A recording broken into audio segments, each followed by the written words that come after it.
Welcome to This Explainer. I'm so glad you're joining us today because we're tackling a massive, incredibly common hurdle in the business world right now. Let's set the scene, shall we? Imagine you've just launched your company's brand new sustainability program. The energy is absolutely electric. You've got assigned owners for key initiatives, you've set some big, bold targets, and you've proudly communicated these wonderful commitments to the whole world.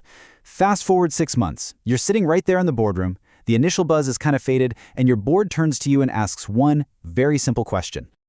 Are we making progress? Oh boy, it's the kind of question that can instantly induce absolute boardroom dread.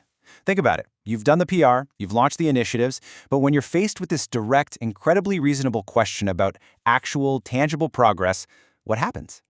The room just goes completely quiet, and this super stressful realization washes over you. You don't actually have a clear answer. Why does this happen?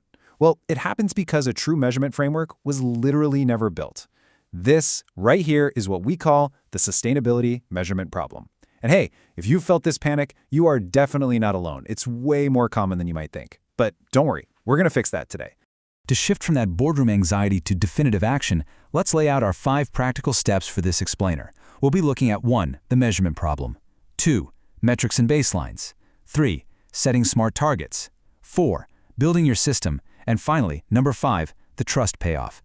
All right, let's dive straight into step 1, the measurement problem, which is really all about choosing the right metrics. Look, you can't track absolutely everything. It's just impossible. Your core environmental metrics have to be driven by a materiality assessment of what actually matters most to your specific business. And then they need to be mapped to exact units. For example, if you're a Philippine manufacturer, energy isn't just some vague concept. It's kilowatt hours per ton. Waters is measured in liters per ton. Greenhouse gas emissions, those are tracked as tons of CO2 equivalent per year. And waste generation includes both the tons per month and your specific diversion rate. You've got to tie the abstract concept to the exact math. And you know, on the social and governance side, the exact same rule applies. A lost time injury rate translates directly to injuries per million hours worked. Environmental compliance is tracked by actual violations per year. Community investment, that means the pesos invested per year and the exact number of beneficiaries. The key takeaway here is to identify your specific core metrics, map them to exact units, and let that specific list be the foundation you build from. Moving right along to step 2, metrics and baselines. This is where we establish the starting line. Knowing your metrics is fantastic, but let's be real, you literally cannot measure progress without identifying your starting line first. If you don't know your historical consumption, your very first task is collecting that baseline data. You need to pull your utility bills, dig into those waste hauling records, and compile the safety incident reports from last year.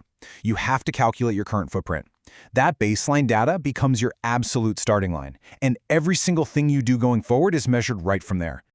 Okay, step 3, setting smart targets. This is where we transition from baseline data to actual goal setting. Once you've got that baseline sorted out, every single new sustainability target has to be put through the SMART test. You know the drill: specific, measurable, achievable, relevant, and time-bound. I really cannot emphasize this enough, folks. If your goal doesn't pass this exact test, it's not a target, it's just an aspiration. And as we all know, aspirations do not survive the boardroom.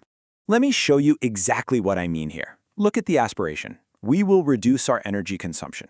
Sure, it sounds nice, right? But it's totally vague. Now compare that to a SMART target.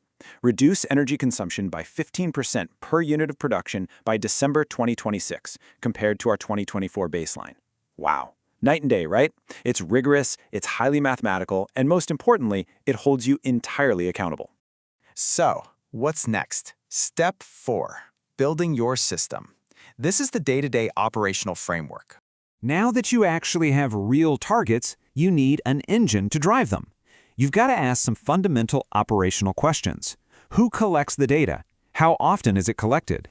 Where is it actually stored? Who reviews it? And who reports it to leadership? Answering these questions is exactly how you build a system.